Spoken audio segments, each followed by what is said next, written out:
There's this clout police force that's forming, and they're out there trying to keep your attention from learning how to do this. And you're seeing people now bringing real receipts with real money, and now they're uncomfortable because they don't have that. They don't have anybody proving that what they're doing or what they've done is making them any money. See, we're getting into the thick of things here now. The rubber's meeting the road, coming down to the brass tacks.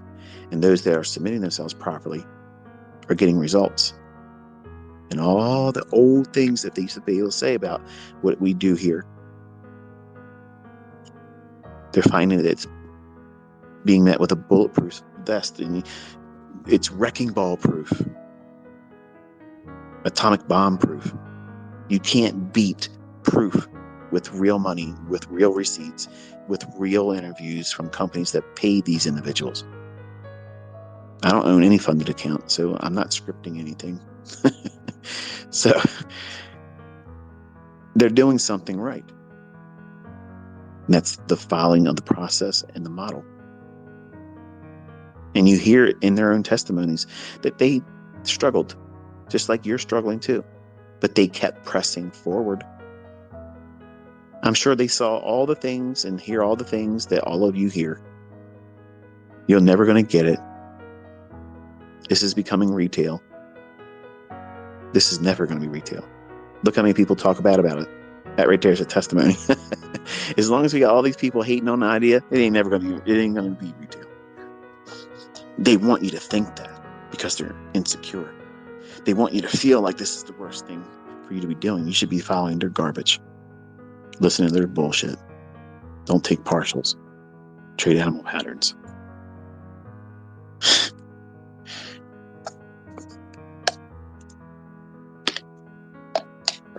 Gonna wet my whistle here. You're probably wondering why I'm so low key tonight. Usually I go off the rails a little bit faster. I'm actually under some Benadryl. I had to take Benadryl. I had a little bit of a reaction. My wife made some kind of chicken shit. She was mixing kinds of stuff. That fucking TikTok, I'm telling you. I've wasted so much money at the grocery store because of TikTok. This woman watches TikTok, and every recipe that comes out, my house has got to make it. And she's got to ask me all the time, taste this, taste this. If she put something in there tonight, it caused me almost to not be able to do this. Kept coughing. So I had to take Benadryl. And I'm a little relaxed, almost to the point where I want to take a nap again. But I already took my 2 naps today, so that's our rabbit trail for this one. But you don't want to go into your trading constantly pursuing right. And you know already, most of you, doing that isn't getting you where you want to be. But you're arm wrestling with the results of you trying to do that. You think, well, if I just do a little bit harder, I'll get through that because this is how trading is. No, that's how gambling is. Look at the people. If you have the opportunity, go to a casino. When I had my first year anniversary, we went to Atlantic City and we stayed at the Taj Mahal. And I literally only took $100 down to the casino. That's it. Because number one, it was my first time at the casino. I've never gambled like that. And I said, in the event that I would take more money than I should, and if I win, I'm afraid that I'm going to get compulsive about that and say, I'm going to try to do it again and do it with more and more and more. So I purposely left all credit card, all debit card. I don't even use a debit card, but I'm just telling you, there was no means for me to take any money out of my bank accounts. It's just, this is what I brought, and other cash was for, eating and whatever. And I sat at that one-armed bandit slot machine, and every time I would get down to the last $10, I just want to lose it because I don't want to have to do this anymore. And I didn't want to do what? Get up and walk away. The analyst in me was saying, this is a waste of time. You're not going to make any money, and you're already just wanting to leave, but you're not wanting to get up because retail Rick is pulling the slot machine. But what happens if I get a jackpot? What happens if I win $2,000? The maximum thing I could have won on this was $2,000.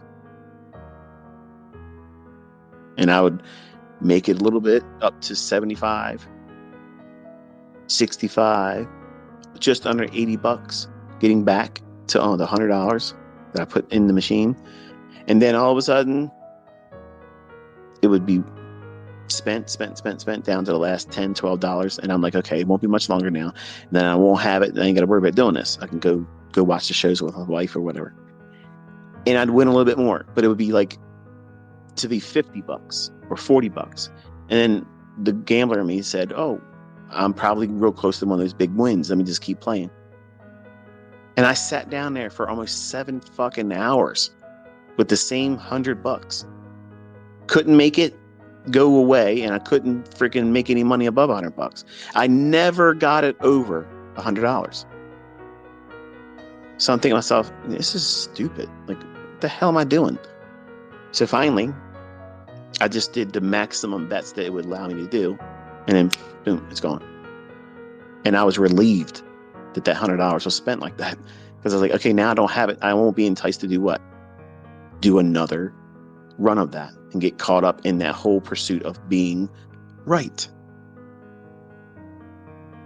That's how I learned this. The whole discussion tonight was that moment in 2022. I'm sorry, 2002 is when we went to Atlantic City. We got married Valentine's Day of 2001. And then a year later, we were in Atlantic City celebrating it there, which was weird because I've never been to a casino, and that's where she said she wanted to go, so whatever. But this whole idea of removing myself from that, I applied that experience to the trading. When I start feeling like I'm listening to the wrong voice in my conscience that's telling me to be acting on impulsiveness, what if? See, the analyst isn't going to do, okay, what if you make more money than we thought? Or what if this is a trade that we hold on for a longer time? The analyst is never doing that. The analyst is going to speak through your conscience to you and say, this is the rules, bub. This is what you're supposed to be doing. This is all you're supposed to be doing. And when you step out of line, I'm going to remind you, because it's going to feel like uncomfortableness. And that's not just fear of making money or losing money. That sometimes is the analyst that's been increasing in its understanding about what it is that you're doing in the marketplace. Don't cancel that out. Don't arm wrestle that, because it's sometimes the experienced analyst that you trained up to this point in your development. And it's going to be communicating to you through your conscience by saying, this is not what we should be doing. We should be doing this. And then what you're doing sometimes is you're allowing retail Rick, the gambler in you, and the trader to argue with one another, ignoring the analyst, which is the sound advice that you should be following. So how do you deal with that? Your plan needs to be written out. When I take a trade, I have a notepad next to me. I'm literally writing down target, partial, stop won't move until it gets to this price. That's it. So if I see something, some little flurry of price action comes in, boom. If it doesn't break the rules that I have written down for my idea, I'm not moving my stop. I'm not panicking. But it might cause a concern for me to feel like the analyst is saying, okay, we now are in troubled waters. What's the process? Half off. Don't move the stop anymore. Or if it's not moved to better to break even, move the better to break even, and then let it go. Submit to whatever happens. And that's how you condition yourself to not just run like a cat with its tail between its legs, fearful, because that's what would be the outcome. You don't want to just run away from any trade. At some point, you have to press into it. But it's easier to press into that trade that's uncertain now when you've taken half off. You've made money. You had a part-time job in that trade and you made money. There's nothing wrong with that. There's nothing wrong with that. And any fucker out there that tells you there is, they're not showing you anything, but they're telling you this is the advice that you should follow, their shit. And they don't do anything to garner your respect or belief that what they're saying is sound logic. You don't see them signing into an account, going through day by day. This is what I made. This is what I lost. You don't see that, but they're highly opinionated. Who are you listening to? Are you listening to somebody that's going out there live on Twitter or in live streams and calling every fucking candle movement before it happens? Or are you listening to somebody that brings nothing but more confusion? If you're doing that, that's the same thing that you're going to experience in your trades. You're going to wrestle internally. It's going to be like chaff. You won't be able to focus. You'll feel like you have attention deficit disorder when you really don't. You're just placing too much stress because you're over leveraging. You're demanding being right.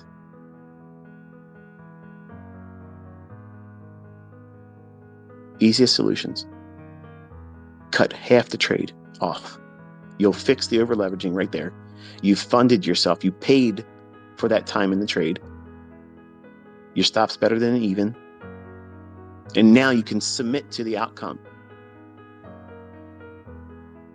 I'm in a trade, ICT. I got this shit figured out. I'm in here. I got 5 contracts. I'm long S&P. I'm looking for a 20 handle run.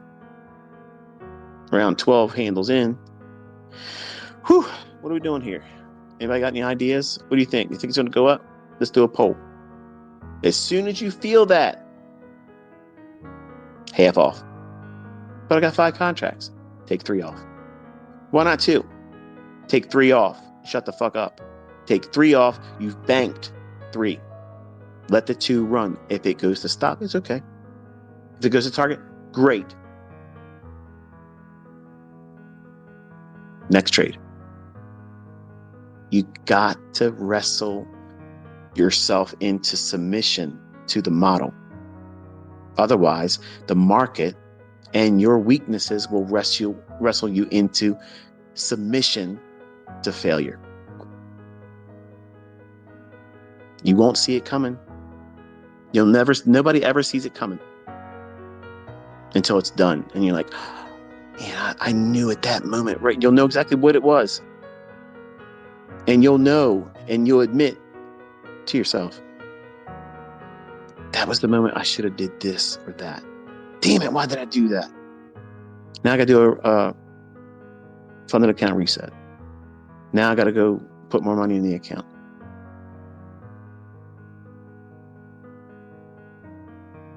And it will repeat all the time until you do the things I'm telling you to do here.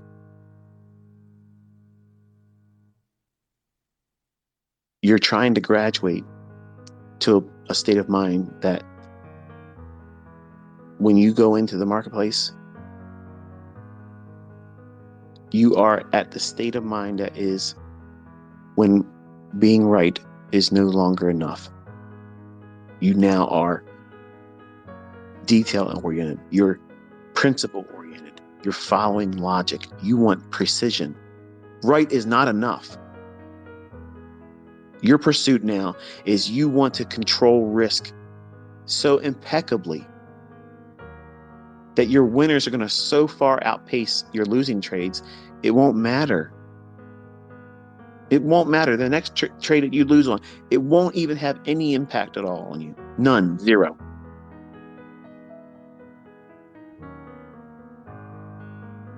People might talk about it in passing. Oh, yeah, you gotta let your profits run, trade your plan your trade. This all sounds great. But how do they engage? Do they trade recklessly? Are you trading recklessly?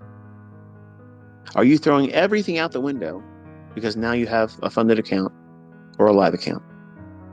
The things that you were doing in your demo that were consistent, the only thing that's changing when you go into live funds, because it's still live data you're trading off of, the only thing that's changed is now you have potential reward and potential loss.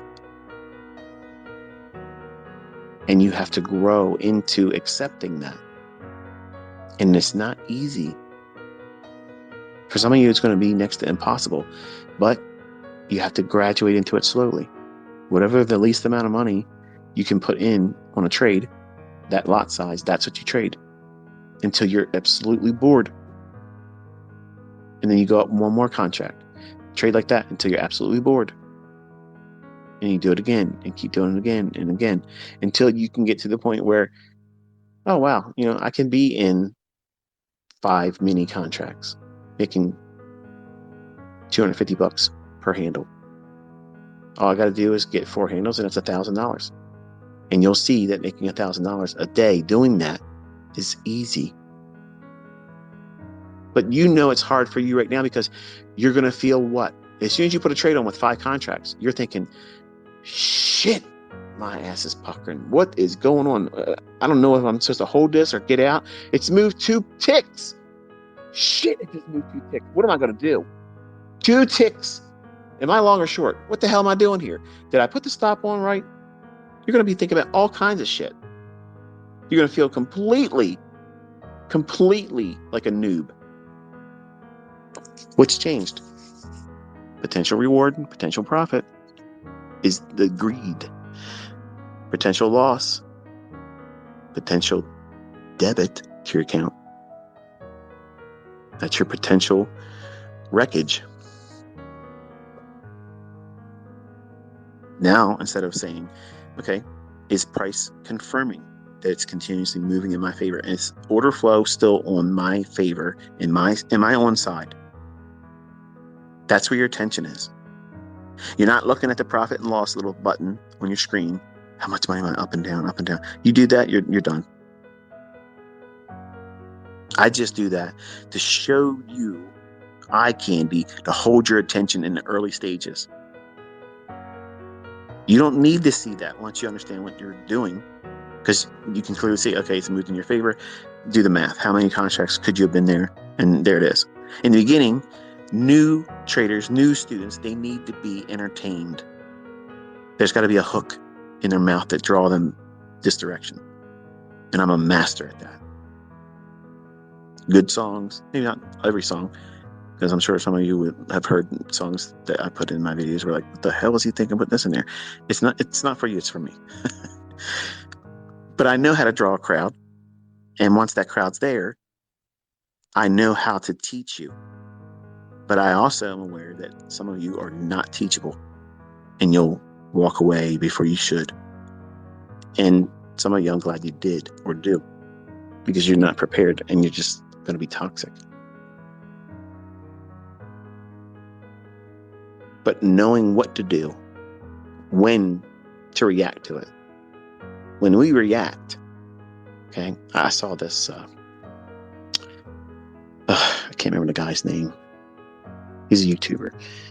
He tweeted, your job as a trader is not to predict the future. It's to react to price. What the fuck kind of logic is that? Like, that literally encapsulates retail trading right there. That's it. That's it. That is retail trading in a sentence.